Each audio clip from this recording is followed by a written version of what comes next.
digamos, más importante, por el contrato por antonomasia. El contrato de compra-venta, compra-venta, compra y venta, como lo llaman otras legislaciones.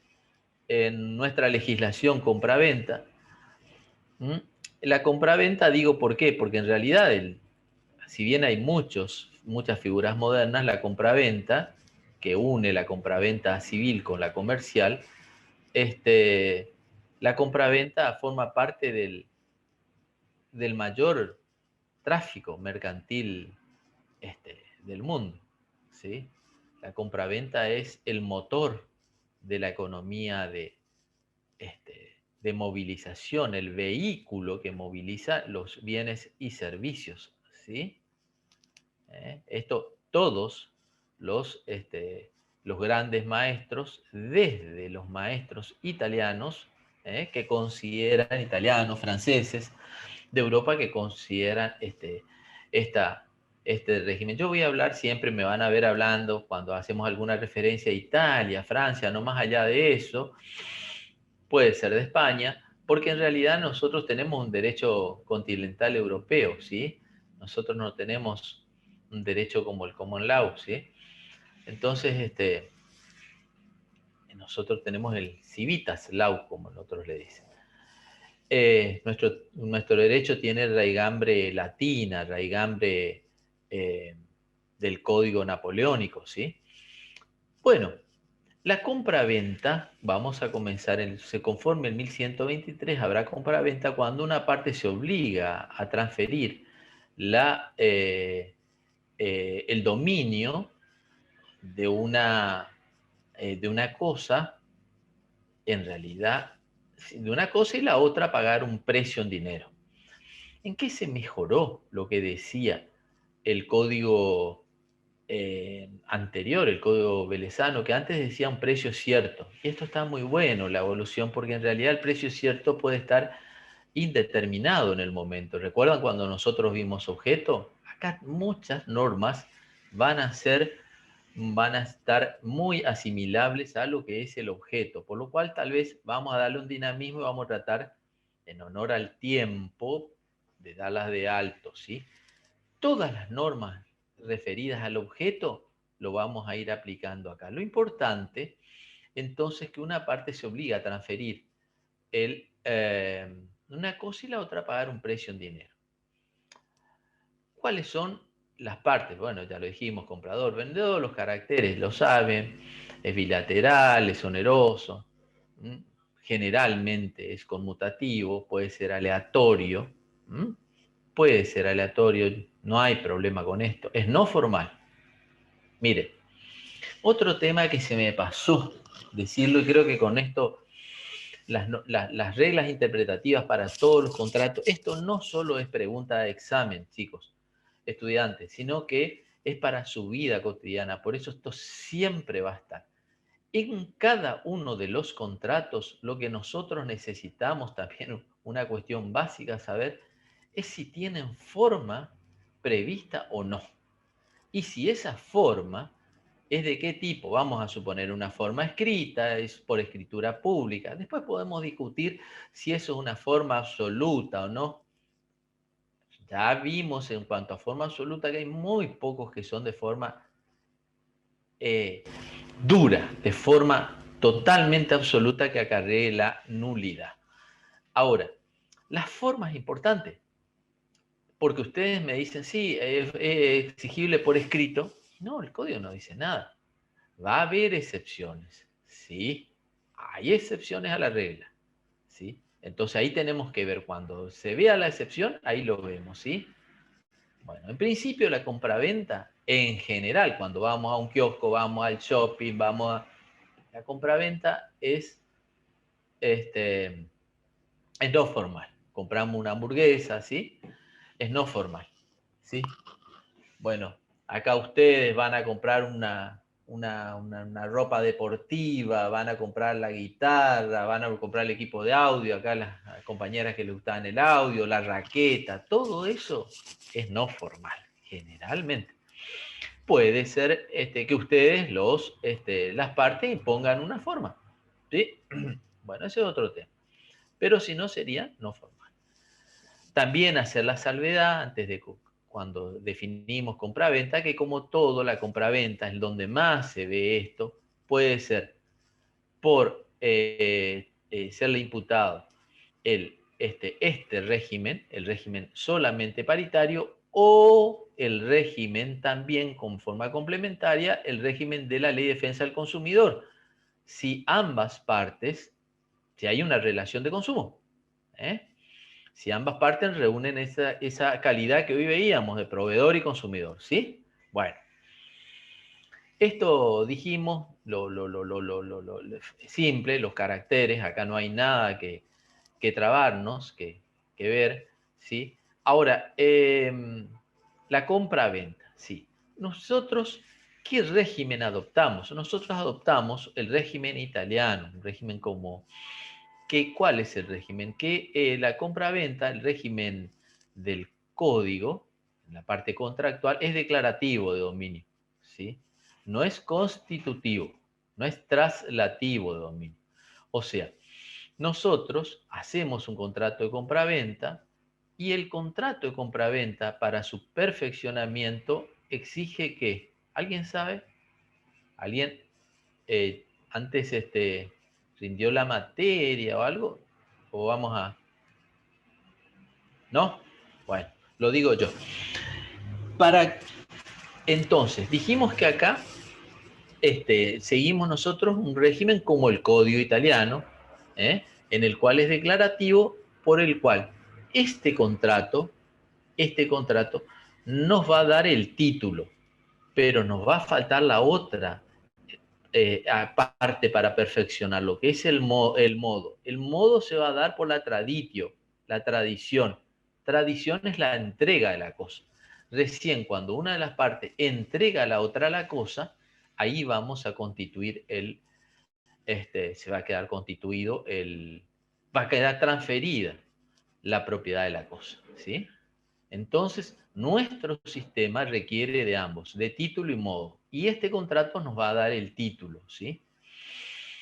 Con el modo, con el modo, o en algunos casos, como en regímenes especiales, o también acá previsto en el código, en nuestro código, en el caso de inmuebles con la inscripción registral, ¿sí? O la inscripción registral, por ejemplo, para vehículos automotores también, ¿sí? Bueno, ahí todos los que tengan algún registro, vamos a tener el perfeccionamiento recién con esta inscripción registral, ¿sí? Entonces dijimos que tenemos el título, dado en el 1123. Bueno, acá otro aspecto muy saliente, porque va a haber, ustedes leen el libro, léanlo, por favor, van a tener que leerlo. Por favor, comparaciones con otras figuras. Yo quiero separar una, que está previsto ahí en el código, que es con el contrato de obra, que es cuando una de las partes encarga a la otra la realización de una obra, ¿sí? Porque le podemos comprar algo, una cosa manufacturada. En principio, ¿sí? Si compramos una cosa, dice el código, aunque sea, y acá hay todo un desglose de la doctrina, aunque sea manufacturada, vamos a estar entre una compra-venta, ¿sí? Ahora, si esta cosa nosotros, acá hay otro aspecto, ¿sí? Si es una obligación de resultado para la otra parte, ahí podemos estar en un contrato de obra, ¿sí? Volvemos. Si yo encargo, ¿sí? La realización de una determinada, de un determinado bien y soy el que aporto, yo, que soy el comprador, aporto la mayoría de los materiales, el código presume que ahí hay una compraventa, ¿sí? No va a haber un contrato de obra. Ahora, fíjense un ejemplo muy interesante que lo van a ver a los que le toquen preparar contrato de obra y de servicios. Si en realidad alguien va a comprar un software, hoy en día está muy común, ¿no? Esto, el tema de las compras de software. Compramos un software que se ha enlatado, vamos a suponer, el Lex Doctor para abogados, no recuerdo ahora cómo se llama el de contadores, ¿no? Vienen muchos enlatados para llevar la administración de una empresa. Generalmente ahí va a haber una compraventa, porque uno compra un producto enlatado. Ahora, si nosotros encargamos a otro, a un programador que nos realice, ¿sí?, una obra, en este caso un programa, con las exigencias, con las características que demanda mi empresa, en este caso va a haber un contrato de obra. ¿Por qué? Porque él va a tener una obligación de resultado. Él va a tener que realizar un programa conforme a la medida mía, ¿sí? Bueno, eso ya lo van a estudiar más adelante. También, no voy a detenerme con esto, ¿sí? Voy a seguir con algunas pinceladas muy importantes. Dijimos, entonces, comprador-vendedor, ¿sí? Las partes, los elementos constitutivos, es que, entonces ya lo dijimos, la cosa y el precio. El precio puede ser el precio va a ser un precio en dinero, ¿sí? El precio puede ser un precio que se puede fijar a través de un tercero o puede también fijarse, fíjense acá la injerencia del Código de Comercio, muy buena, de la Convención de Viena, dejarse fijado un precio de plaza, ¿sí? Bueno, eh, todo esto, hasta ver, vamos a ir a mirar también las obligaciones de las partes. ¿Cuáles son las obligaciones de las partes? Por un lado, el comprador, el vendedor, primero obviamente el vendedor, el que vende, conservar la cosa hasta el momento de la venta, ¿sí? Hasta el momento de la entrega. Después tiene entregar la cosa. Estas, digamos, son las obligaciones nucleares. Conservar la cosa y entregar la cosa, transmitir el dominio, yo agrego una previa y es lo obvio, ¿no? Transmitir el dominio sería, son las obligaciones nucleares. ¿Cuál es otra obligación? Secundaria, pero una obligación importante, aunque parezca mentira. Es la obligación de recibir el precio. Perdón, Josefina, olvidé. ¿Estabas grabando? Me olvidé decirte, si querías Sí, grabar, doctor, que... se está grabando. Ah, bueno, olvidé hoy de decirte, gracias por estar atento. Entonces, es recibir el precio. ¿eh? Es importante también recibir el precio. Y realizar todos los gastos previos a la entrega de la cosa.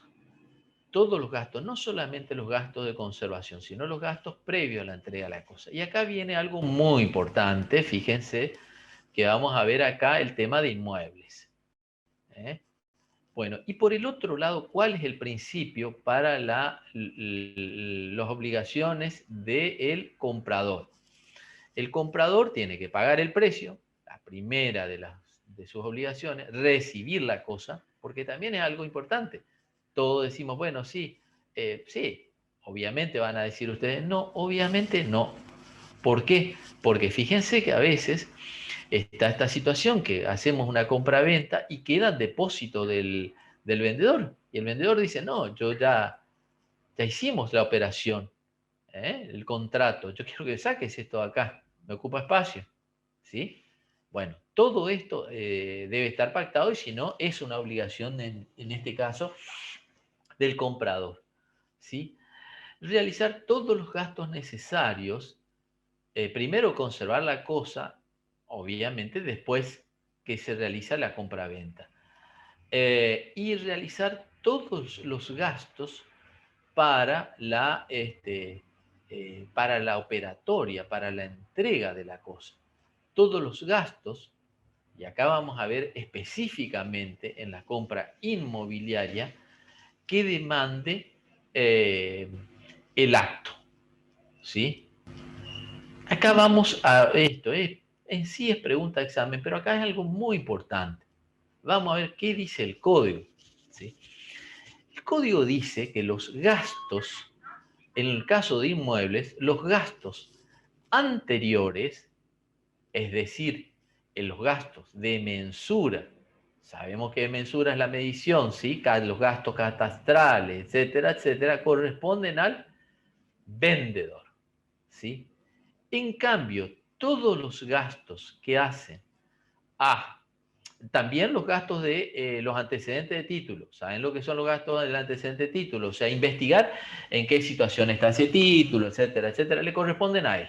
¿Sí? ¿Eh? Bueno, purgar todo la situación que tenga ese título. Y acá aparece el comprador. El comprador tiene los gastos notariales, ¿sí? Los gastos de testimonio, los gastos que demande la inscripción del bien, ¿sí? Esto dice el código. Esto dice el código. Pero, ¿qué sucede acá en el código? El código dice, salvo pacto en contrario o salvo pacto en preso. Entonces, ¿qué sucede? ¿Quién me puede decir cómo interpretamos esto? A ver, que hable alguna de las señoritas. A ver, Evelyn, que está en... Sería, doctor, sería que si las partes acuerdan que el vendedor va a pagar los gastos notariales, quedaría así, digamos, se haría cargo el Claro. vendedor de los gastos. Ah, entonces, ¿esta norma qué carácter tiene? De lo que yo dije al final. ¿Esta norma qué carácter tiene? ¿Supletoria sería? Es supletoria, Supletorio. bien, señorita, rápido, razonar. Esta es una norma supletoria. Se hace generalmente así. Acá los que trabajan con un estudio notarial o saben algo, que saben que esto es de uso generalmente así. Ahora, muy bien, Evelyn, pueden pactarse lo contrario, ¿sí? Bueno, nosotros entonces tenemos, en este caso, que puede pactarse lo contrario. Que acá hay toda una serie de artículos. Yo no voy a insistir con esto porque creo que empezamos a interpretar muy bien esto, cómo en cada contrato particular va a ser la operatoria. Sí, y ahora vamos a ver algunas normas en las cuales se va a ver lo contrario.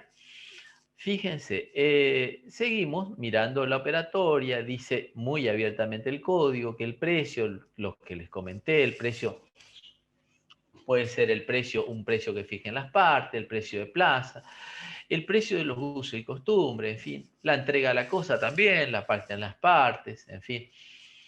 O también si no se pacta, será dentro de las 24 horas.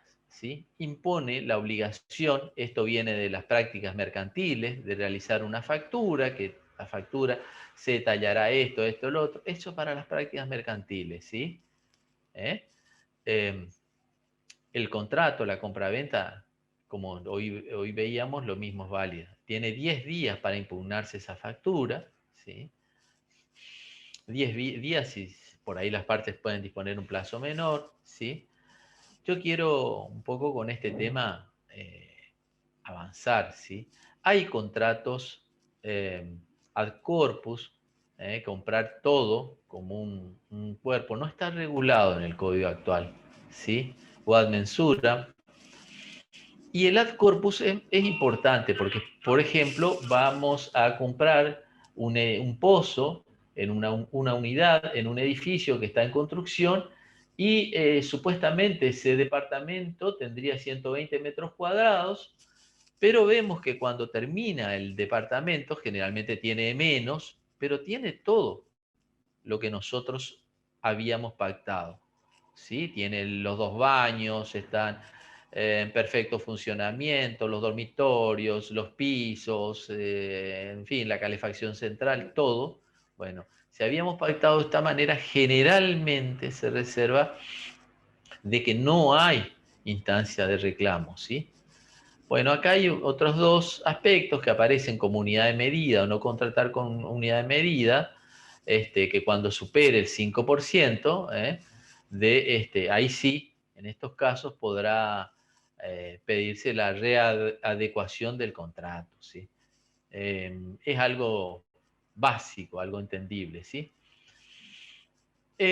Ahora, vamos a ir a unos contratos algunas cláusulas muy importantes que se pueden poner en la compra-venta, ¿sí? Tres cláusulas.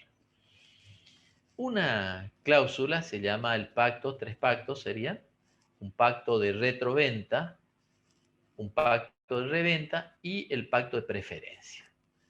El pacto de retroventa es aquel a favor del cual vendedor, el vendedor se reserva el derecho de recuperar la cosa, con más o menos la diferencia en el precio, lo que sea así.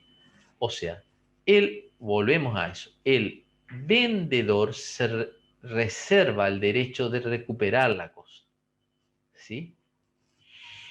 Este pacto de reventa no ha sido muchas veces muy bien mirado por determinado sector de la doctrina y a veces por tribunales, ¿sí? Por viejas cámaras civiles, salas de cámaras civiles y comerciales. Ustedes recuerdan, habrán escuchado hablar de Borda de Llambías, ellos eran componentes en aquel entonces en donde a esta cláusula la miraban con mucho recelo, la miraban con lupa. ¿Por qué? Porque esta cláusula muchas veces encerraba un negocio usurario. Era una garantía a favor de un negocio usurario para que en caso de incumplimiento se recuperara la cosa, el supuesto, el supuesto vendedor. ¿Eh? El supuesto vendedor. ¿Sí? Vuelvo a decirlo, en realidad es una cláusula a favor del vendedor. Pacto de retroventa es a favor del vendedor. Se reserva el derecho de recuperar la cosa del vendedor. Imagínense que había un acto simulado, no le pagaba y recuperaba la cosa, ¿sí? Bueno, primer pacto. Pacto de reventa es un segundo pacto, una segunda posibilidad, que es aquella en la cual el comprador se reserva el derecho de devolver la cosa. ¿Sí? Devuelve la cosa. Y el pacto de preferencia es aquel pacto por el cual tienen, en caso, fíjense, esto no es, esto es muy potestativo, ¿sí? ¿Por qué? Porque en caso que el adquirente, el comprador, quiera vender la cosa, le tiene que dar a su vendedor la posibilidad de comprar la cosa por el mismo precio, ¿sí? Y en esto también, acá hay 10 días para comunicarle, salvo otro término, va a haber 10 días para comunicarle al vendedor que él quiere vender la cosa, ¿sí? Esto, acá hay algo muy importante cuando lo lean, porque también uno lo pregunta y también está bueno que lo vayan aprendiendo. Esto es, acá hay una norma de orden público, imperativo. Estos son cláusulas intransferibles, son cláusulas solamente de contenido personal, no se pueden transmitir a sus sucesores. ¿Recuerda cuando vimos efectos? No se pueden transmitir a terceras personas. ¿Sí? Son de ejercicio personal. ¿Sí? Y acá viene otro aspecto muy interesante. ¿Sí? El tema que ustedes me vendrán, sí, pero de por vida es esto así. No, porque ¿qué pasa? Habría una situación de inseguridad jurídica. El último de estos artículos, de esta serie de artículos, nos expresa que en forma improrrogable existirán 2 años en caso de cosas muebles y 5 casos de cosas inmuebles para ejercer este plazo, salvo que las partes otorguen un plazo menor. ¿En qué es de orden público esta norma? Que no puede ser mayor el plazo, porque si no estaríamos en una situación de inseguridad jurídica, ¿sí? Entonces, Disculpe, profesor, ¿podría repetir los plazos? sí, cómo no. 2 años para cosas muebles y 5 años para cosas inmuebles. Mira, a ver, si no me equivoco, si lo querés leer, estás ahí ¿tenés el código abierto? Sí, sí. Fíjate el 1167, a ver si no me equivoco, a ver. por favor.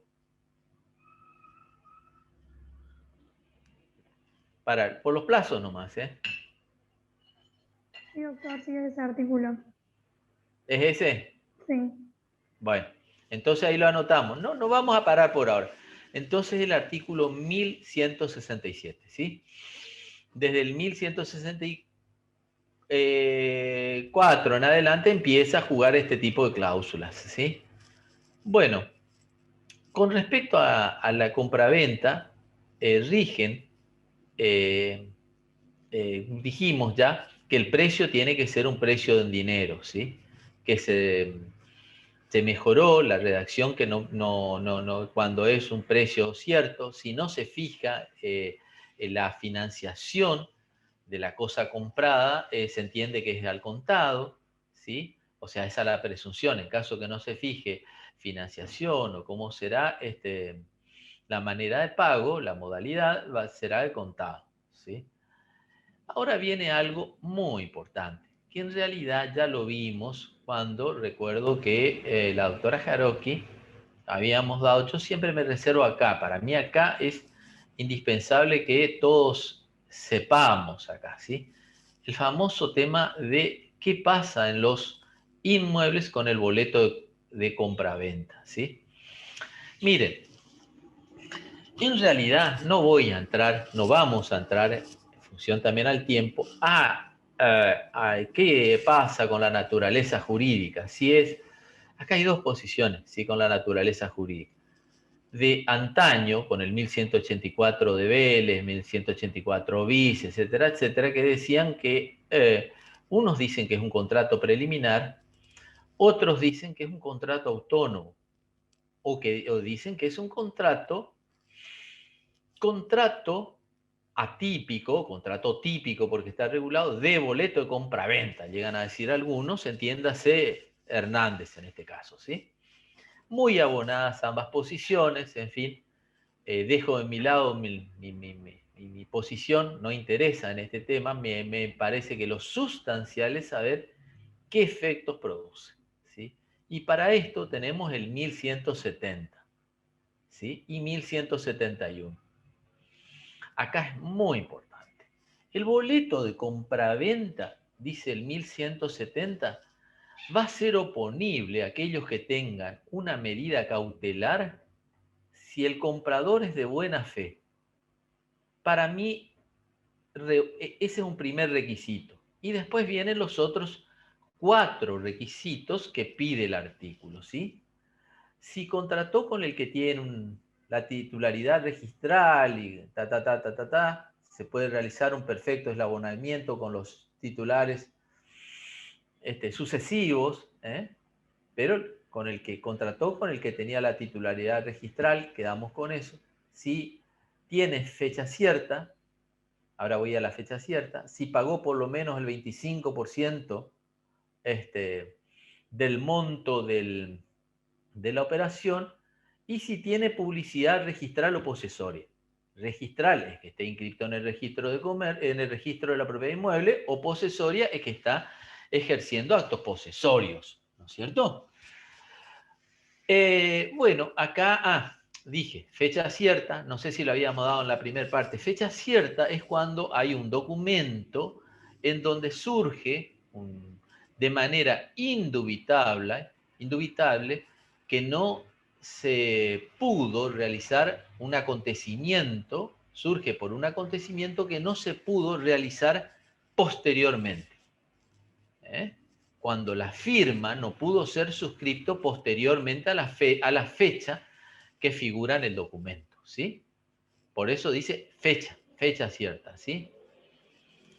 Bueno, generalmente la dan los fedatarios, uno acude a la policía, hay muchas maneras de otorgarle a un documento fecha cierta, ¿sí?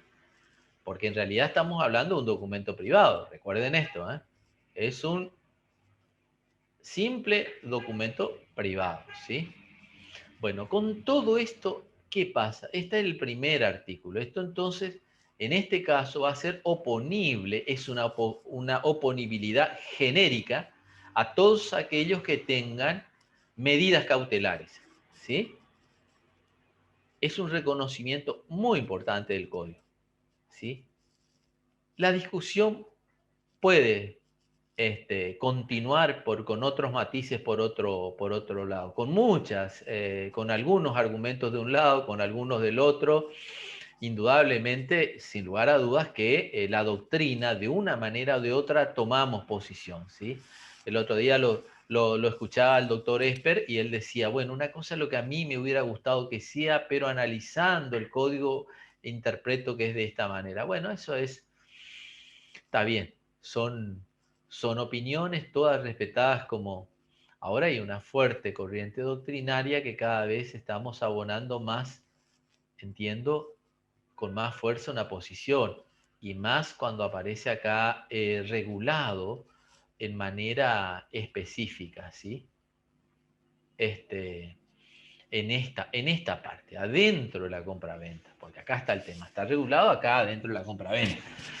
El artículo 1071, el siguiente, dice que es oponible a los concursos, el contrato que tenga un comprador es oponible a los concursos y quiebras del vendedor si fuera de buena fe, si ha pagado el 25% del precio y si el documento tuviera fecha cierta. ¿Sí? Si se dan estos requisitos, y yo digo 3 requisitos, porque la buena fe no es un requisito menor. ¿Sí? Si tuviera buena fe, si fuera un adquirente de buena fe, si tuviera fecha cierta y si hubiera pagado el 25% del precio. Oponible a los concursos y quiebras, ¿sí? Esto ya van a verlo en otra materia, pero es muy importante, ¿sí? El boleto entonces es oponible. ¿Alguna pregunta acá?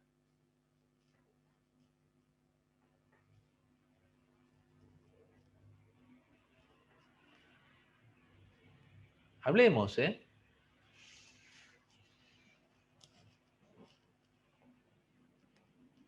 Lo de que si es un contrato, la naturaleza jurídica, si es un contrato preliminar o si es un contrato autónomo, o eso queda, en fin, lo dejamos ahí porque no, quizás no ayuda o no hace, ¿no? A lo que, ¿cuál es la ¿Podría, posición? perdón, Sí, señorita, te escuchamos. ¿podría repetir los requisitos, por favor? ¿Cómo no? Los requisitos del 1070 serían 5. Los requisitos contra toda medida cautelar, que sea de buena fe, que contrate con el titular registral, eso lo vas a ver en el inciso A, míralo a todo el inciso A, con aquel que tenga todo un perfecto escalonamiento, ¿sí? Con los adquirentes sucesivos, que tenga fecha cierta el documento. Tercer requisito, que tenga, se haya pagado el 25% mínimo, el 25% del precio, anterior a la medida cautelar, obviamente, y que tenga publicidad registral o posesoria. Por supuesto, todo esto es anterior a la medida cautelar, ¿no es cierto? Y en el otro caso, en el 1071, hablamos de que para los concursos y quiebras va a haber 3 requisitos, ¿sí? Buena fe, fecha cierta y haberse pagado el 25% del precio. Y se le podrá demandar al juez, el juez podrá demandar la escrituración posterior por parte del concursado, que va a ser el concursado quebrado, que es el vendedor en este caso, ¿sí? Porque es al concurso quiebra del vendedor, ¿sí? ¿Se entiende? Sí, profe, gracias. Bueno. ¿Alguna pregunta sobre boleto de compraventa sobre esto?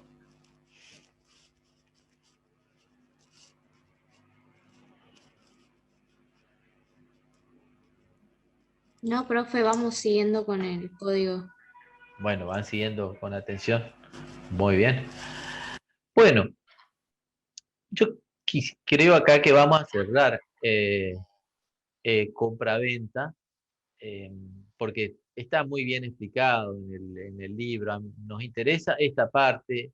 Estos 2 artículos son muy importantes, lo que dijimos antes, obligaciones obviamente de las partes también, por supuesto que sí, pero nos interesa, aunque nos interesa solamente lo sustancial. Es un contrato que, digamos, al no ser de tracto sucesivo, solamente la entrega, cuanto más del precio, no les va a dar mayores,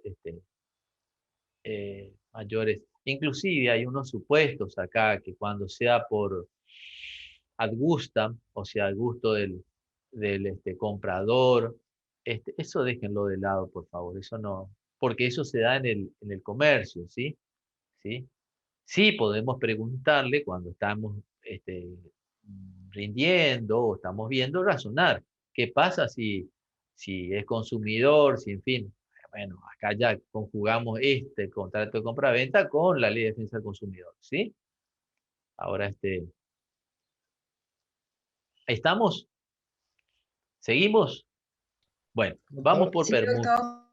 Muy bien. Permuta. Permuta es el contrato más antiguo que reconoce la humanidad. ¿Por qué? Porque antes no existía dinero. Entonces, al no existir el dinero, lo que hacía la humanidad era el trueque.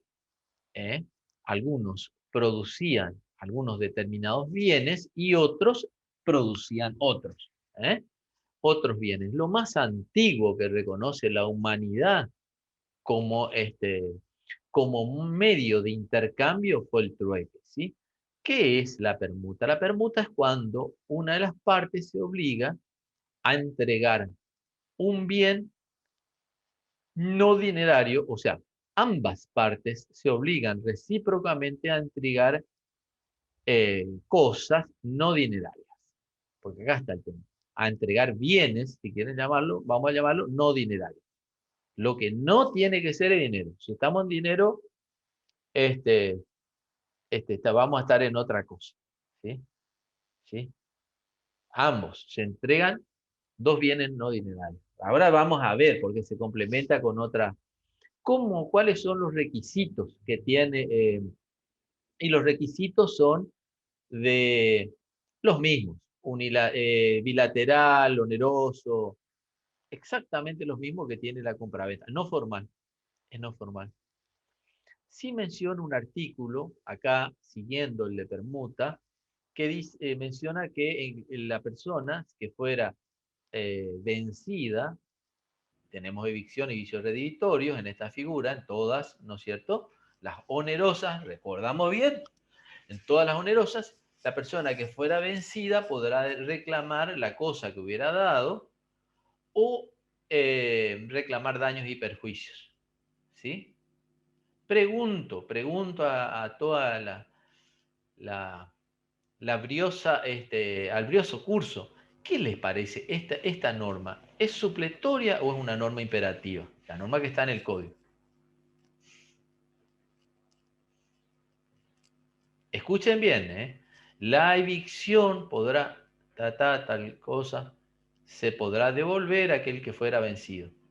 La evicción, cuando nosotros estudiamos allá, son para los contratos paritarios, ¿son imperativas o son normas supletorias? ¿Pueden las Son partes imperativas, profesor. ¿Son imperativas? No, son ¿No? supletorias. Son supletorias. Escúchame, ¿cómo es tu nombre? ¿Paula sos o no? No, Hola, Diana. Diana. Diana, sí, está bien. Mirá, Diana, vamos a pensar todos en voz alta. Podría haber sido si fueran contratos de consumo. Si fuera un contrato de consumo, sí es imperativa. Ahí se transforma en imperativa, ¿sí? Porque los contratos de consumo, las normas son irrenunciables del consumidor, ¿sí? ¿Sí? ¿Estamos? Bueno, Sí, sí, en justo caso, había leído eso en un contrato de consumo y lo confundí. está bien, pasa. Acá tenemos que tener presente entonces eso, ¿sí?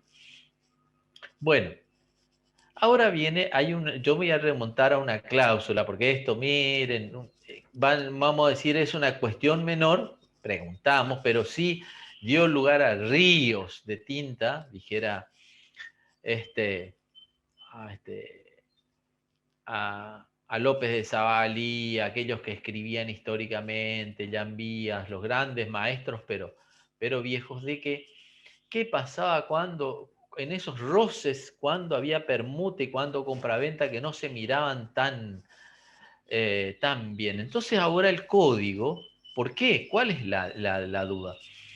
El tema es así. Nosotros vamos a suponer que vamos a comprar un vehículo. Vamos a hacerlo simple, ¿sí? Y el vehículo me cuesta 1.000.000 de pesos, ¿sí? Si yo, la mayor parte de lo que voy a comprar ese vehículo, o voy a, acá voy a adquirir ese vehículo, vamos a sacarnos la palabra compratoria, ¿eh? Voy a adquirir ese vehículo, la mayor parte es dinero, y en la menor parte, por ejemplo, yo pongo 600.000 pesos de dinero y pongo 400.000 pesos mi auto usado, ¿sí? Vale 400.000 pesos.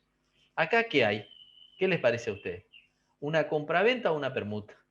Compra-venta, doctor. Sí, señor. En cambio, si la operatoria fuera al revés, mi auto usado vale 600.000 pesos. Ahora, lo que yo voy a abonar, el dinero que voy a entregar es 400.000, no nos cabe duda que ahí habría una permuta, porque yo pongo la mayor parte, otra cosa, y complemento, por llamarlo de una manera, con dinero. ¿Sí? ¿Se va entendiendo hasta ahí? Ahora, acá ahora lo zanjó el código. El código, acá estaba la duda. ¿Qué pasa si el valor de lo que yo voy a entregar, lo que entrega la contraparte, es exactamente la mitad? La mitad es, por este auto que vale 1.000.000 de pesos, yo entrego uno que me lo cotizan en 500.000 y yo pago 500.000. ¿Eso qué es? ¿Es compraventa o permuta? ¿Qué les parece a ustedes?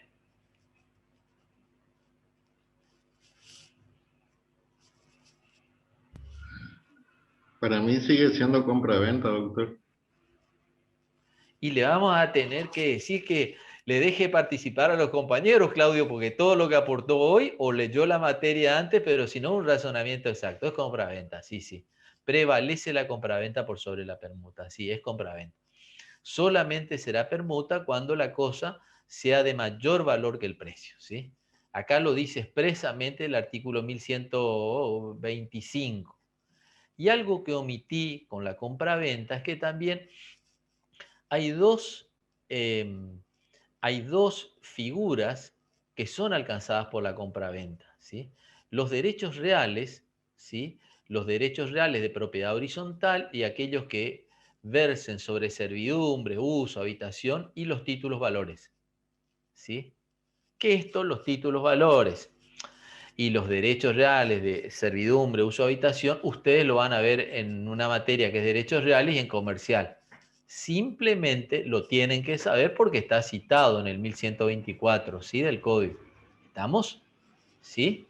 Los títulos, valores, entonces, y la compraventa. Que eso vamos a ver un distingo. Cuando ustedes estudian no le va a tocar a un grupo. Le va a tocar seguramente a Lilia hablar de cesión de derechos. Ahí vamos a ver que también un poquito ese distingo, ¿sí? Cuando son distingos importantes, ¿sí? Bueno, hasta acá está compra-venta, permuta, ¿sí? Estamos barnizados hasta acá, ambas figuras, ¿sí? Vamos entonces a explicar cómo va a ser, si quieren, y después seguimos con la ocasión, cómo va a ser entonces ¿cuántos alumnos tenemos? Estamos con muchos estudiantes, esperemos que estén los 23.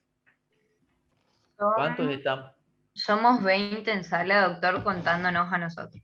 Entonces estamos 18, nos están faltando 5 Y compañeros. son Bueno. 24 chicos. 24 son. Sí, Muy bien. 24. Bueno. Entonces nos están faltando 6. Nos están faltando 6.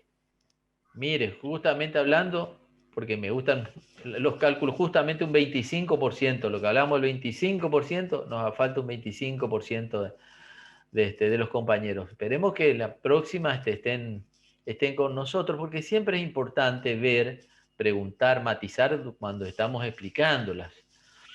Bueno, Si te parece, Josefina, vamos a explicar cómo va a ser la operatoria. Mire, los grupos, antes que le voy a ceder la palabra a Josefina, nosotros nos encontramos que tenemos grupos desde 1 a 5 personas, ¿sí?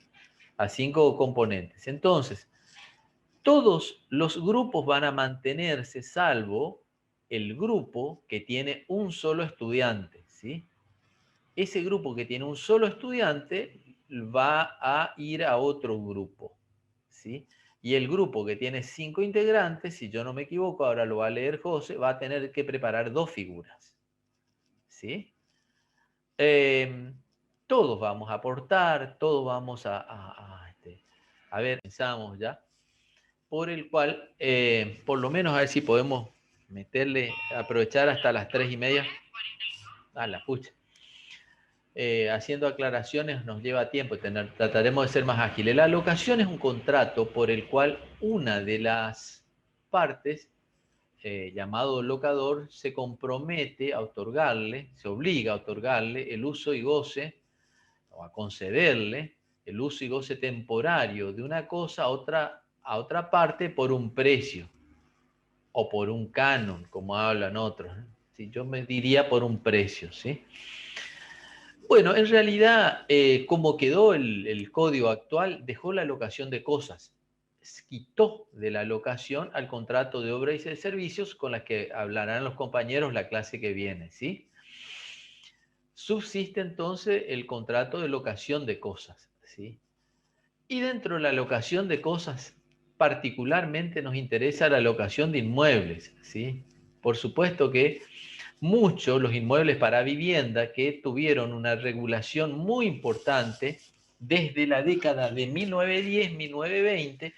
¿Por qué? Porque como en la actualidad hay ausencia de viviendas, ¿sí? Habitacionales. Entonces, ante eso se dictaron algunas normas que prorrogaban los contratos,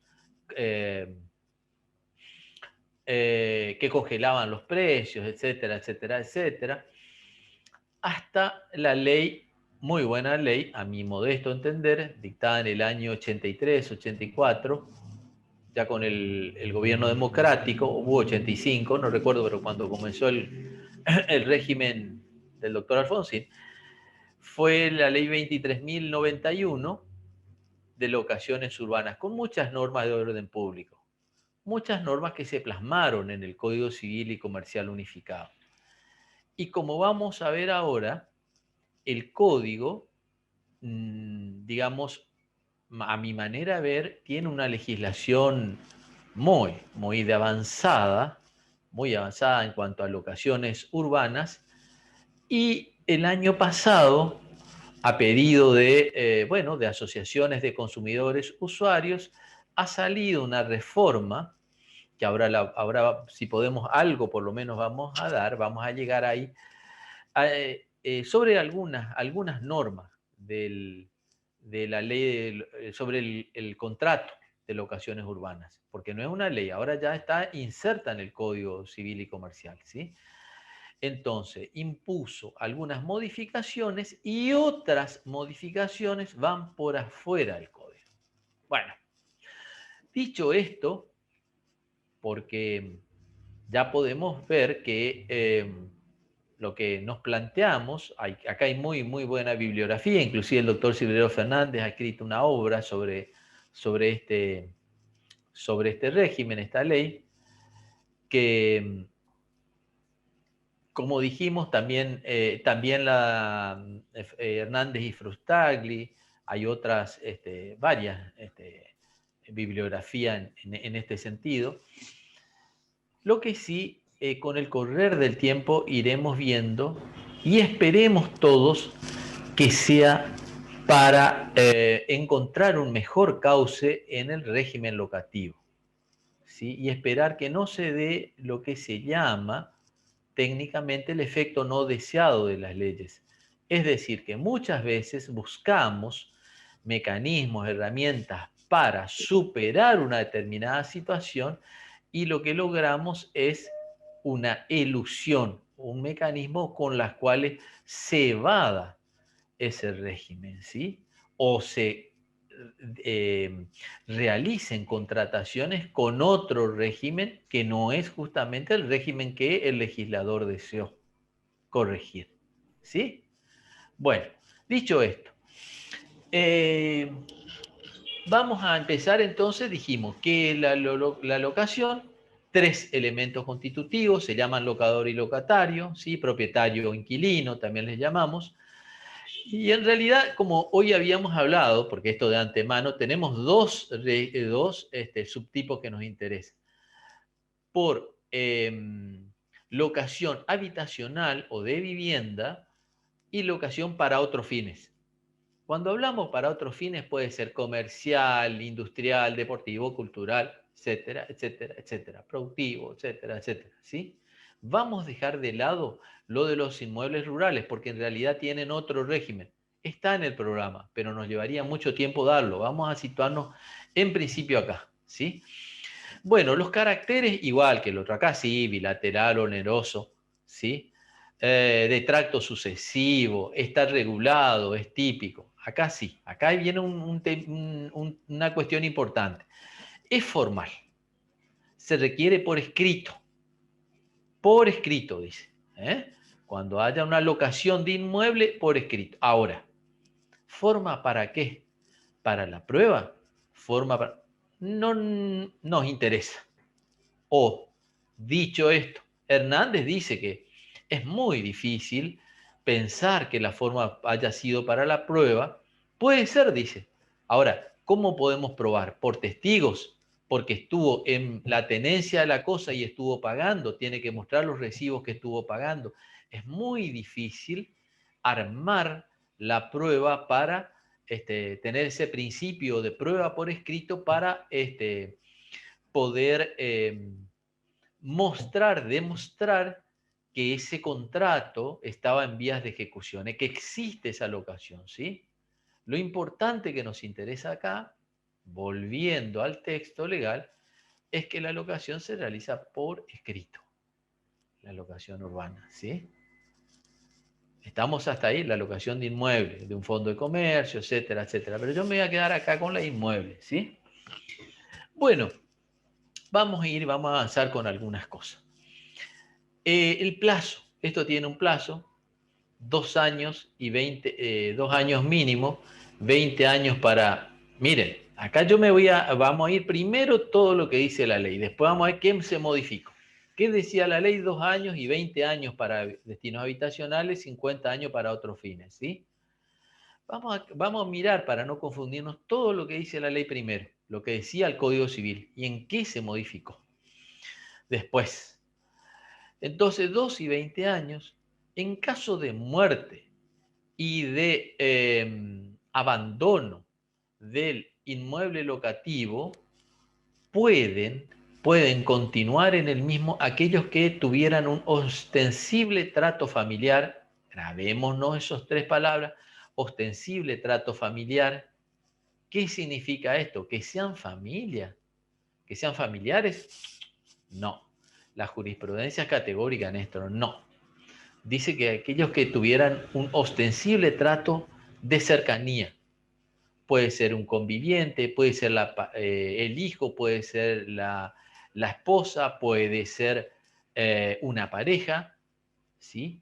Pero tiene un ostensible trato familiar con él ahí, en el inmueble, durante un año previo.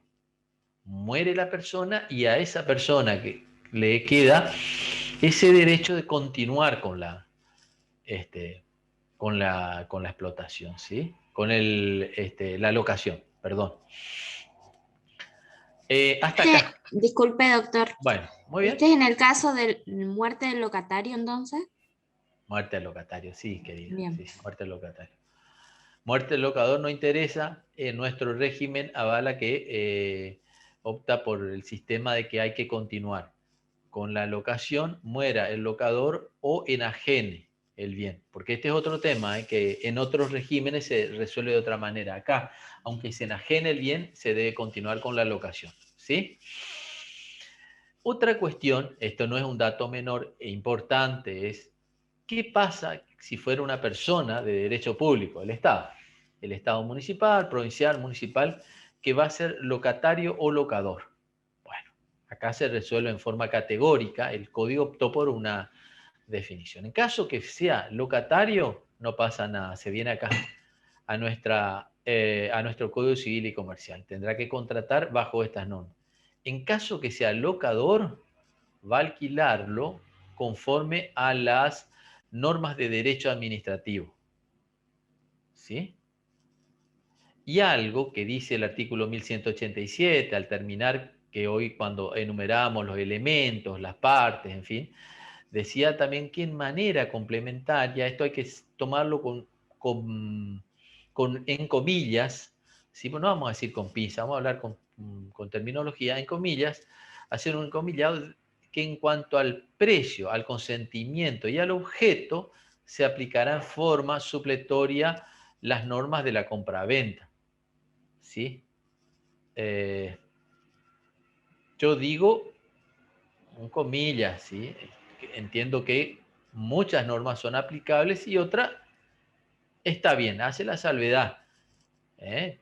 Siempre y cuando obviamente sean compatibles. Los objetos es lo mismo, todos los objetos que estén en el comercio y que no estén prohibidos, ¿sí? Como estudiamos. Bueno, seguíamos con esto. Locador, entonces, todos los dijimos quiénes podían ser, quiénes no. Quienes no, que en este caso las personas de derecho público, en caso que sean locadores, se van a regir por las normas de derecho administrativo, no por nuestra normativa. Sí, en forma supletoria, se podrán aplicar nuestra normativa en cuando sean compatibles, pero en principio irán por dicha normativa, ¿sí? ¿Qué otras normas son importantes, ¿sí? Bueno, en principio que la obligación de conservación por parte del locador, por parte del locatario también, ¿sí? De conservar la cosa, por parte del locatario de darle el destino para el cual se ha sido contratada la cosa, ¿sí? Tenemos que también algo muy importante, que se puede sublocar la cosa o darla en locación a un tercero. Bueno, miren, acá es importante lo siguiente. Saber que se puede, sí, se puede en principio, siempre y cuando no esté pactado lo contrario en el código. Norma supletoria, como bien decía la compañera, es una norma supletoria. Ahora, ¿cómo debemos entender? En principio, si es por el todo del bien, va a ser una cesión. Va a haber una sustitución de una persona por otra. O ya va a haber una cesión, figura que vamos a estudiar en la próxima clase.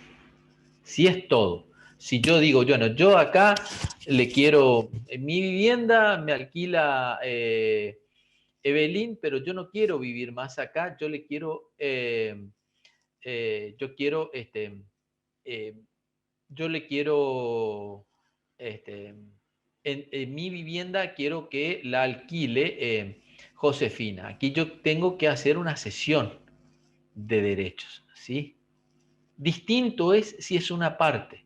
Fíjense, ¿y en qué se da mucho esto? Cuando tenemos una parte del inmueble que le queremos alquilar para un comercio ahí adelante, para alquilar la cochera porque nos sobra espacio en nuestra cochera, entonces decimos, bueno, eso es una sublocación, ¿sí? Así, acá hay una sublocación, no hay una cesión, hay una sublocación, ¿sí? Y nosotros le vamos a comunicar al propietario, al locador, y por un plazo de 10 días. Y él tendrá que manifestar su oposición de manera fehaciente en caso que no quiera. Si él no contesta y fue bien notificado, se entiende que él aprueba que está conforme. ¿Se entiende o no? Clarísimo, me parece a mí.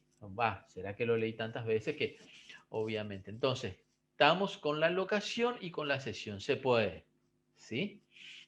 Esto dice nuestro Código Civil y comercial unificado. Con respecto a los plazos, yo les estaba nombrando el 1198 y obviamente hay unas excepciones contempladas al renglón siguiente, en el artículo siguiente. En el artículo siguiente, ¿cuáles son algunas de las excepciones? Creo que son 5 más o menos. Cuando sean para embajadas, consulados, por cuestiones diplomáticas, cuando sea para alquilar por fines turísticos, y con el mobiliario, por un plazo no mayor de 3 meses.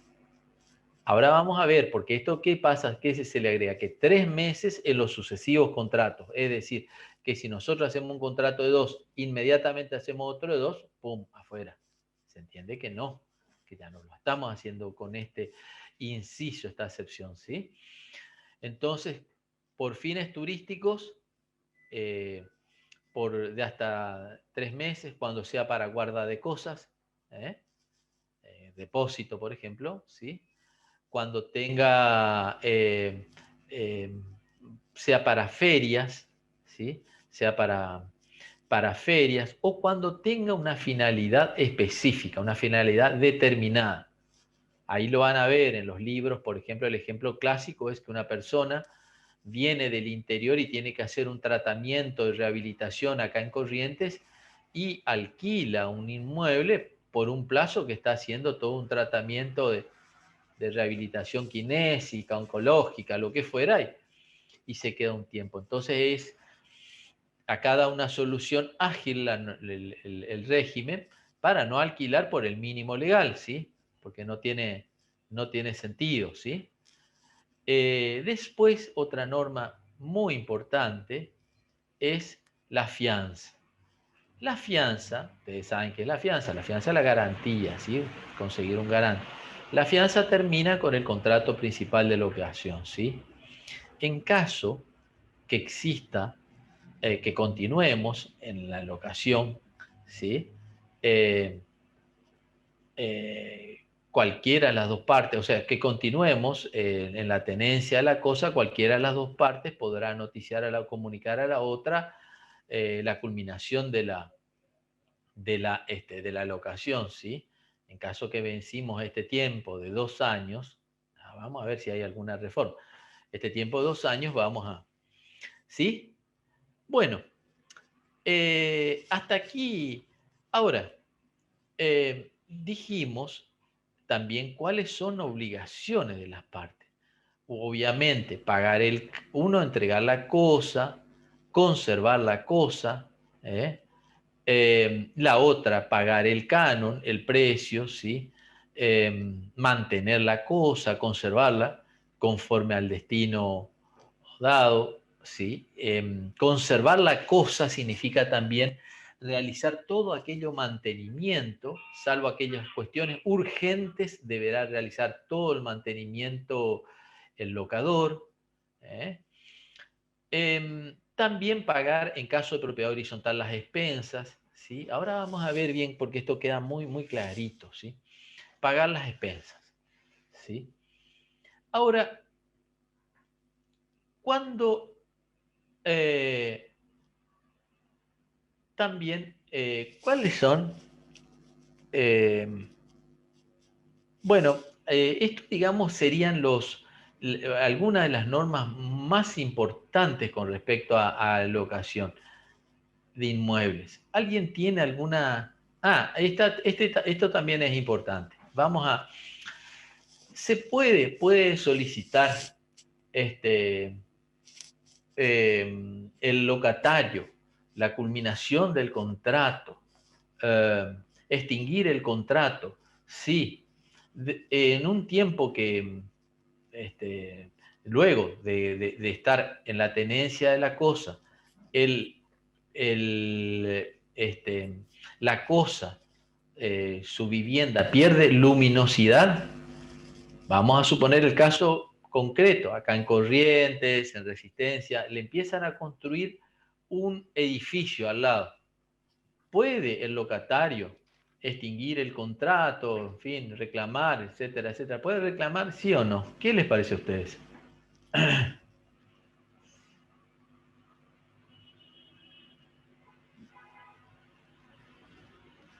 ¿Sí o no? A ver, una dama, a ver.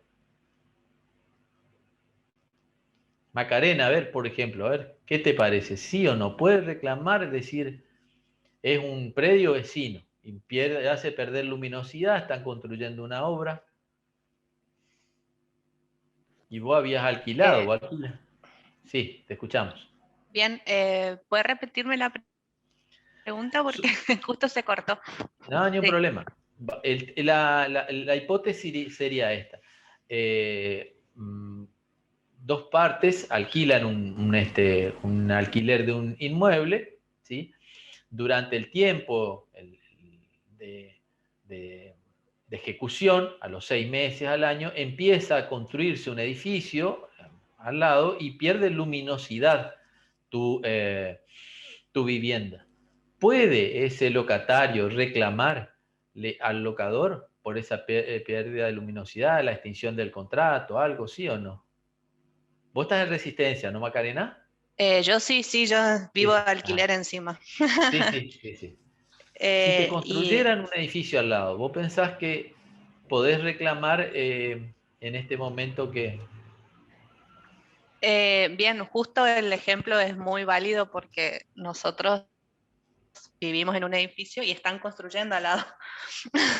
Le dio en el clavo. Y bueno, o sea, nosotros ahora que estamos, entiendo yo que si uno está alquilando, digamos, sigue con la continuidad del contrato, nosotros no podemos reclamar con el edificio digamos, que está al lado nuestro. En el caso que a nosotros nos pasa es que son todos los mismos propietarios, entonces como que sí se puede, pero sí entiendo yo que si son distintos propietarios, no podemos reclamar solo lo que tenemos en nuestro edificio. No sé si esa es la respuesta. Lo razoné. Mirá, muy buena respuesta y viene muy bien para aclarar.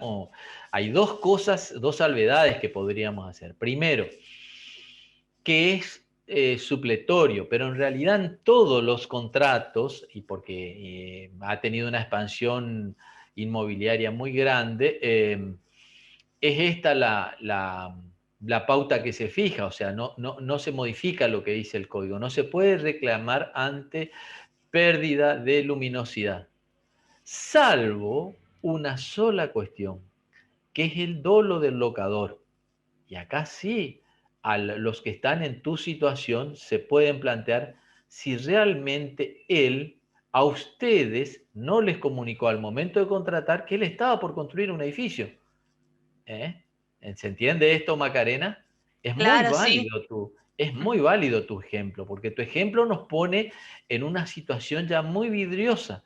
Si realmente dónde estaba la buena o mala fe de él al momento de contratar, porque él sabía o puede haber sabido seguramente, las construcciones no es algo de un momento para otro, salvo que sean, no sé, entonces, bueno, si él sabía una situación de esta, que él no esté en una situación de dolo y él a ustedes le da una, digamos, de otra perspectiva para reclamar, ¿sí? ¿Sí? Sí, lo que nosotros nos pasa también es que al estar en constante construcción y edificación, hay mucha contaminación auditiva, digamos, y Claro, ese es un problema que tenemos con la mayoría de los inquilinos, con lo que es el edificio continuo, pero perfecto, sí. muy bien. Bueno, yo le voy a dar, vos estás ahí, vos le vas a leer a tus compañeras, a las damas, vamos a darle opinión, hoy vamos a trabajar con más que nada con las damas, ahí estás, ¿tenés el código en mano, Macarena? Sí, sí lo tengo en la mano. Lee el artículo 1221. Bien. Por favor, atiendan todas las señoritas, a ver, y señoras. Bien, 1221. Sí, Dice, resolución anticipada. El contrato de locación puede ser resuelto anticipadamente por el locatario. A. Si la cosa locada es un inmueble y han transcurrido 6 meses de contrato, debiendo notificar en forma fehaciente su decisión al locador. Si hace uso de la opción resolutoria en el primer año de vigencia de la relación locativa, debe abonar al locador un concepto de indemnización, la suma equivalente a 1 mes y medio de alquiler, al momento de desocupar el inmueble, y la de 1 mes si la opción se ejercita transcurriendo dicho lapso. B. En los casos del artículo 1199, debiendo abonar al locador el equivalente a 2 meses de alquiler. Ahí finaliza. Muy bien, gracias. Ahora vamos a darle la palabra a una compañera, a la primera, que va a hacer un comentario a ese artículo, ¿eh? Va a ser Graciela Medina, que da el código comentado, ¿no es cierto?, de Rivere. Va a comentar, a ver, ¿qué les parece? A ver, a cualquiera de las damas, a ver, ¿qué le parece? ¿Con qué comenzamos? Algo que, o que les llame la atención, o que digan, de este 1221. ¿No hay algo que les llama la atención? Hoy en día se dice hoy en día, hace ruido. Algo que les haga ruido. Profe, no sé si puedo yo aportar, digamos. Sí, sí, sí, cómo no. Bien, a mí lo que me parece muy interesante, digamos, de este artículo, más que a mí también me parece muy informativo, es que el tema de que tiene que ser, o sea, hay que notificar en forma fehaciente la decisión al locador y el pago de la indemnización. Digamos que tiene que ser una suma equivalente al mes y medio. Sí, está bien. Eso está regulado, 1 mes y medio hasta 1 año, después de entre 1 y 2 años, años de 1 mes. Está bien, Macarena. Pero hay otra cosita ahí.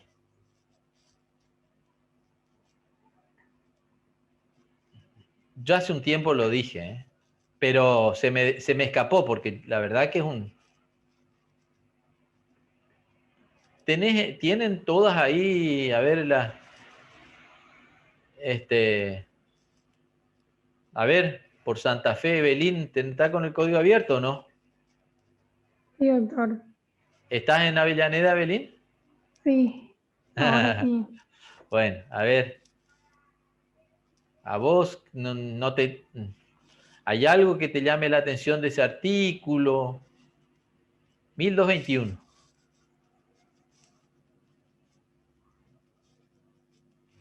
Estoy leyendo y estoy tratando de ver si es lo que estoy pensando.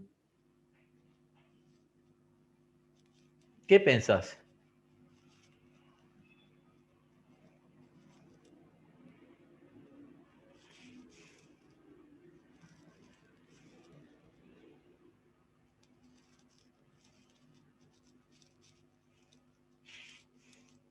Profe, No, espera, vamos a ver qué piensa Belín y después yo... tenés la palabra, esperame un segundito, a ver. Sí, Belín.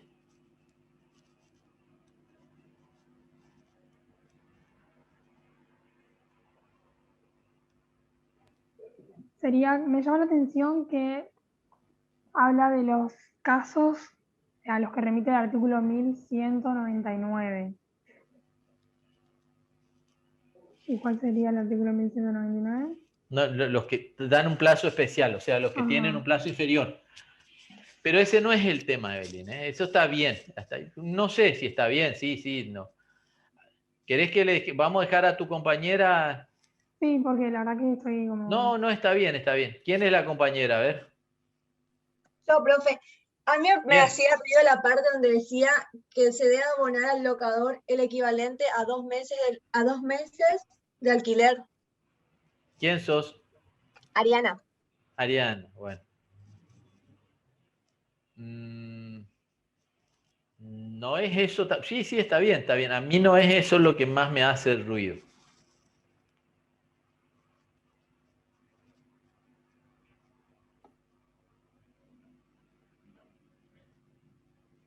Ahora me voy a involucrar yo también, ¿sí? A ver, Ariana. te voy a dar, vamos a mirar una cosita. Lee el epígrafe del 1221. ¿Cómo se llama el artículo? A ver. Se llama resolución anticipada.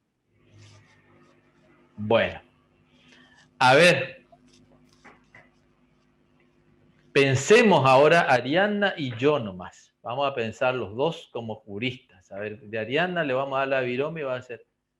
A ver, Ariadna, ¿qué te parece? Resolución anticipada, dice el epígrafe.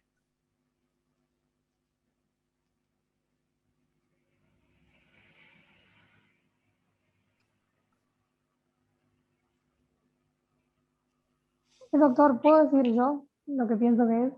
Ah, se jugó. Acá me parece. O leyó algo o... A ver. Bueno. Si el título dice... ¿Puedo decirlo? Sí, podés opinar. Sí, sí. El título dice resolución anticipada. O sea, la resolución siempre es anticipada. La resolución del contrato. La rescisión también. La revocación también. Por eso. Sí, está bien, está bien. Sí, sí. Ah, vos decías que diga resolución nomás. Que podía decir resolución. Claro. Eso es lo que vos decís. ¿Y por qué acá tienen dos plazos diferentes? No es eso. Bueno, me rindo. Bueno, pero, no. Pero quédense las dos. Yo con las dos nomás vamos a razonar. Vamos a razonar porque, miren, este tema si no, me quedó mal porque estuvo mal explicado, sino, cuando vimos modo de extinción de los contratos, fíjense lo que dice abajo. Dice, una de las partes podrá resolver el contrato, tal cosa. La resolución, ¿cuándo operaba? La resolución operaba. Cuando se producía un incumplimiento. Ah, ¿y acá hay un incumplimiento o no? No, no vendría a ser rescisión en este caso. Así es, señorita. Acá debería haber dicho rescisión. Sí, debería haber dicho rescisión anticipada. Y lo que es más triste, o no triste, pero los que entendemos una teoría general del contrato y los modos de extinción como estudiamos nosotros, ¿sí? Que en la resolución, como dijo, ¿quién fue la que comentó acá? María, doctor Prieto. Bien, María. Bien atenta con eso. Bueno, María, y lo más, ahora vamos a ver lo que en la ley que modifica esta, la 27.551 el año pasado, vuelven a incurrir en el mismo error conforme a la teoría general que nosotros esbozamos. O sea, que esbozó Lorenzetti y lo que hicieron el código, ¿no? Bueno, era eso lo que yo quería hacer referencia. Bueno, cerrando esto, ¿se entiende o no? Ahora vamos a ver cuánto es. Entonces, quedando esto de esta manera, quedamos que los tiempos no son, los tiempos está bien, es la mecánica, como vimos, 1 mes y medio, 1 mes, si es de un año, de un año a 2 años. Esto se modificó, un poquito, algo se modificó. Ahora, esto sí me parece muy importante. Fíjense, acá viene a lo que dijo María. El tema de lo que esto te debería ser rescisión anticipada. Resolución, hay 2 casos de resolución a favor del locatario. A favor del locatario hay 2 situaciones de resolución. Una es cuando el locador no conserve la cosa. Y la segunda es por evicción o vicios redimitorios. Fíjense la importancia de lo que estudiamos anteriormente, evicción y vicios redimitorios, ¿sí? En cambio, al revés, el locador tiene 3 situaciones que están previstas en la ley en las cuales puede resolver el contrato por incumplimiento. Primero, también por lo mismo, por no conservar la cosa. ¿Sí?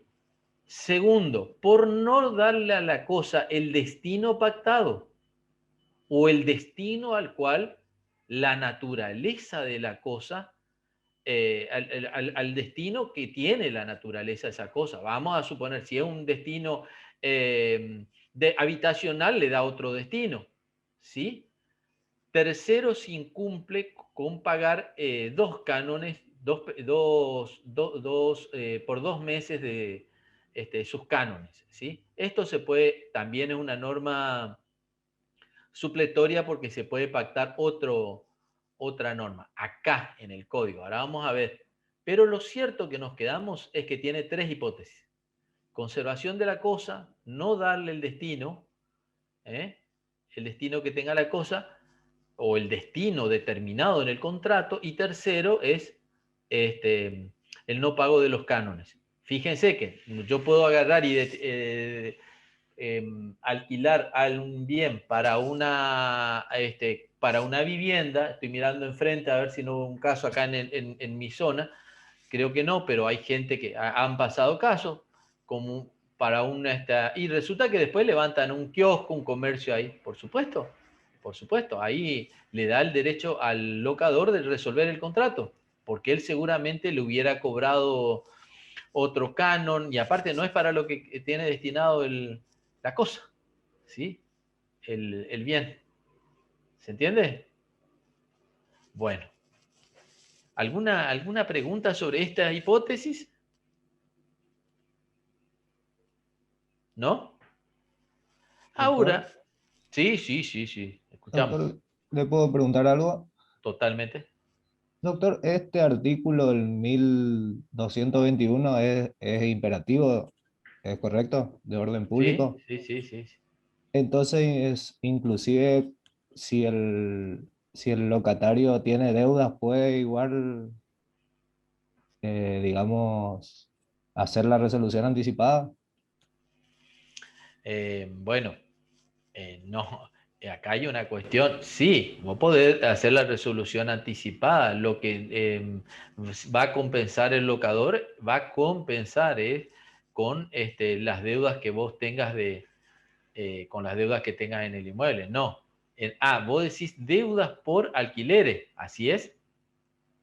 Claro, ¿Vos decís eso? si supongamos debe 2 meses, pero ya se encuentra dentro de los requisitos para la resolución anticipada y ejerce ese derecho. No va a poder. No. Es para el que está al día en su... Acá no vamos a entrar en un tema que también, yo un poco para simplificarlo, si no podemos seguirlo, pero vamos a seguirlo en otro momento, porque quiero llegar a una cosa, que es el tema de los DNU, ¿sí? Acá hay varios DNU que han prorrogado justamente todo el régimen con respecto al precio, a las condiciones, en fin, acá, ¿sí? No quiero entrar en eso. Ahora, por supuesto que es para el que está al día, ¿sí? Es para el que está al día, o sea, en una situación normal, contractual normal, ¿sí? O sea, para eso está previsto. Igual que el régimen, que ahora vamos a entrar, de la ley 27.551, ¿sí? Que como les decía, la ley 27.551... Doctor. Sí, señorita. Yo quería aportar un caso familiar. Tengo familiares que se dedican a la locación por vivienda, diríamos, y habían realizado un contrato para, digamos, es bizarro la acotación.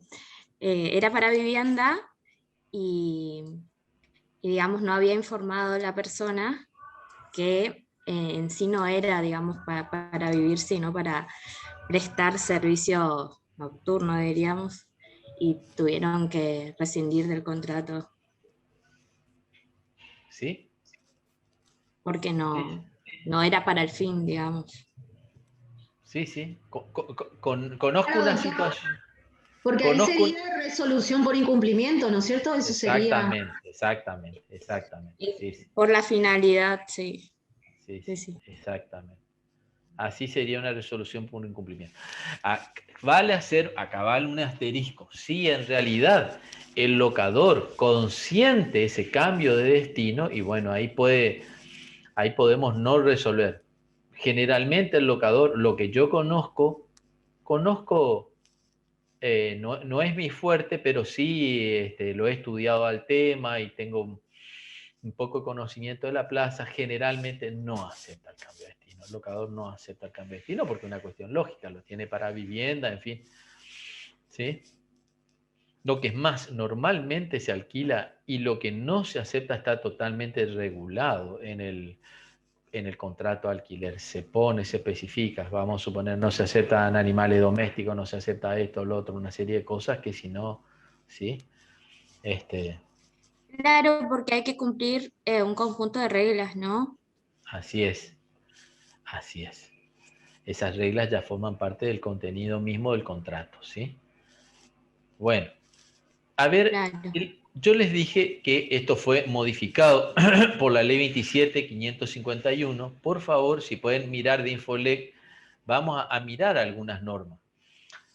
Esto hay, yo digo que 3 aspectos, no recuerdo si son 3 o 4 capítulos que tiene la ley en sí. Una primera parte que modifica el Código Civil, una segunda parte que no modifica el Código Civil, sino que trae aparejadas normas complementarias, pero que hacen al alquiler, y una tercera parte a un régimen de vivienda social que ya estuvo previsto hace muchos años.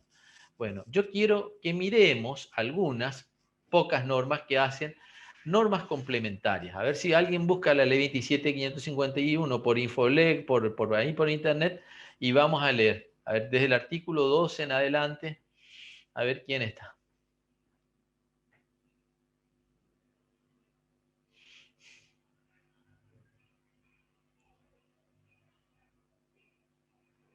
A ver.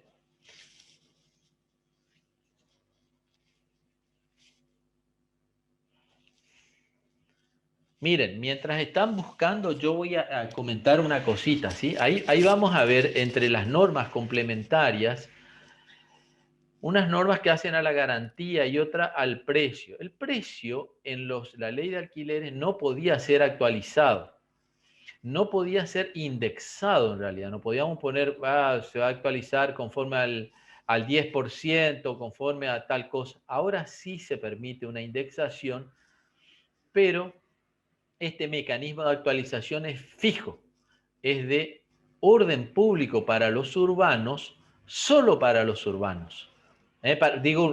Para los de destino habitacional, no para los otros, ¿sí? O sea, para comercio, para los otros no. Y es de una fórmula, un mix que saldrá del índice de precios al consumidor, el IPC, con el RIPTE, ¿sí? Que son el índice de aquellos trabajadores estables, de trabajadores estables. Entonces, el salario de estos trabajadores estables con el índice de precios al consumidor, de ahí saldrá un mix, una fórmula que todos los meses va a publicar, está publicando el Banco Central de la Argentina, y eso va a ser la actualización, ¿sí? La actualización va a ser anual, ya no puede seguir más, ¿sí? ¿Nadie encontró la norma? 27.551. 27.551. Sí, doctor, ¿qué quiere que lea?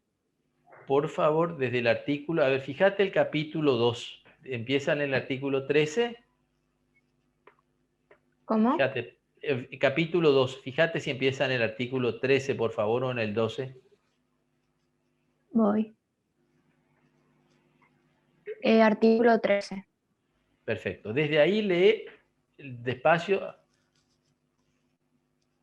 Bueno, artículo 13, garantía.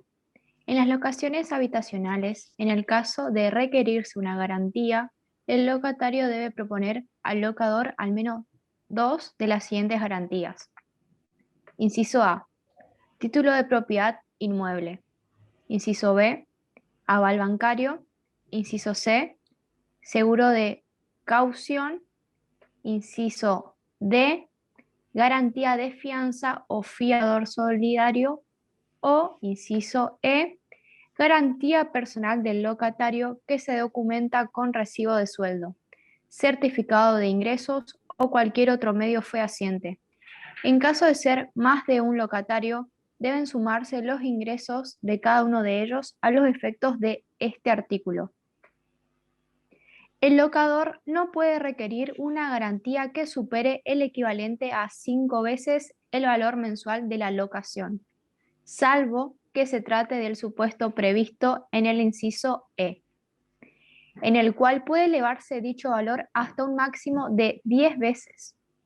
Bajo tales condiciones, el locador debe aceptar una de las garantías propuestas por el locatario. En los supuestos de los incisos B, C y D, la reglamentación debe establecer los requisitos que deben cumplir las personas que otorguen estas garantías, así como las características y condiciones de las mismas. Ahí termina el artículo 13. Perfecto. Este habla de los avales, entonces hay enumeración de 5 tipos de garantías, perdón, de las garantías. Hay 5 tipos de garantías de las cuales el locador podrá escoger 2. En realidad, miren, es un artículo que más allá del lado que se mire es, como todo esto es previo al contrato, porque estamos en el proceso de formación del contrato, entonces no tiene incidencia, porque si o sea, esto entiende, no solamente lo entiendo yo, entiende la mayor parte de la doctrina, inclusive los que hacen normalmente, redactan contratos, escribanos, inmobiliarias, etcétera, etcétera, porque si al locador no le convence las garantías, no se va a celebrar el contrato, ¿sí? O sea, tienen que ser, está bien, esa es la enumeración, pero dentro de esos 2 tipos de garantías que realmente sean de convicción para el locador, ¿sí? Bueno, continuamos eso. Continúa con el artículo siguiente. Vamos a mirar estos artículos que son que están por afuera del Código Civil y Comercial. ¿Se entiende? Por esto yo quería leerlos ahora. Los otros quizás los dejamos para la clase que viene. A ver. Artículo 14. Ajustes. Los contratos de locación, cualquiera sea su destino, están exceptuados de lo dispuestos en los artículos 7 y 10 de la Ley 23.928 y sus modificatorias. En los contratos de locación de inmuebles destinados a uso habitacional, el precio de alquiler debe fijarse como valor único y por periodos mensuales, sobre el cual solo pueden realizarse ajustes anuales. En ningún caso se puede establecer bonificaciones ni otras metodologías que induzcan a error al locatario. A los fines dispuestos en el párrafo anterior, los ajustes deben efectuarse utilizando un índice conformado por partes iguales por las variaciones mensuales del índice de precios al consumidor, IPC, y la remuneración imponible promedio de los trabajadores estables, RIPTE, que debe ser elaborado y publicado mensualmente por el Banco Central de la República Argentina. Ahí termina el artículo 14. Perfecto. Por favor, Paula, ¿sos, no? No, Nerea. Nerea, muy bien, Nerea. Buenísimo escucharte. Nerea, vamos a, entonces, el 14, acá voy a hacer una aclaración. En el 14 hablábamos entonces de los índices de actualización. Viene a bien que en la ley nuestra de locaciones urbanas, en el Código Civil, cuando está regulada las locaciones urbanas, no permitían las actualizaciones, entonces, por indexación, ¿sí? La actualización diciendo tal, el 10%, bueno, en este caso sí, permite, nos abre una gran ventana, ¿sí? Ustedes habrán escuchado que una excepción eran también los créditos UVA, UBI, ¿sí? Bueno, y acá ya ahora nos abre una ventana enorme, ¿sí? Ahora, a los que mantiene un estándar fijo es para las viviendas habitacionales, que es el mix que yo había explicado antes y que recién leyó la compañera. El RIPTE y los índices de precio al consumidor, ¿sí? Ese mix, ¿sí? En los otros casos comerciales, se puede pactar de cualquier manera. Rige la autonomía de la voluntad de las partes, ¿sí? Caso comercial o cualquier otro caso, ¿sí? Caso que no sea habitacional, ¿sí? Porque antes, ¿cómo se hacían las actualizaciones? O sea, no se podía hacer la actualización en dinero, sino poner, esto la jurisprudencia la mayoría de las veces estuvo a favor, digamos, determinó la legalidad en la cláusula, poner, vamos a suponer, 500 litros en un comercio, 500 litros, el valor de 500 litros en Hasta Súper, el valor, hacer una referencia al valor de tal cosa, o sea, siempre a una referencia de lo que cuesta otro objeto que era utilizado como base, ¿sí? Ahí Borda ponía un ejemplo, entre paréntesis, sonso, el maestro, Guillermo Borda, lo que cueste el campeón de la raza Aberdeen Angus. Bueno, sí, ejemplos tomados de laboratorio, pero que en realidad nos muestran que había que tomar otro objeto como referencia, no se podría indexar. Ahora con esta cláusula sí, ¿sí? Ahora, fíjense que motivo, por cuestión habitacional, me tocó resolver hace poquito un tema, interceder, y sí, esto es, esa cláusula es de orden público. Esa cláusula es de orden público para motivo habitacional. Muchos pelearon las normas de consumidores. Ojalá que esto salga bien. Bueno, continuamos, el 15. Artículo 15. Consignación.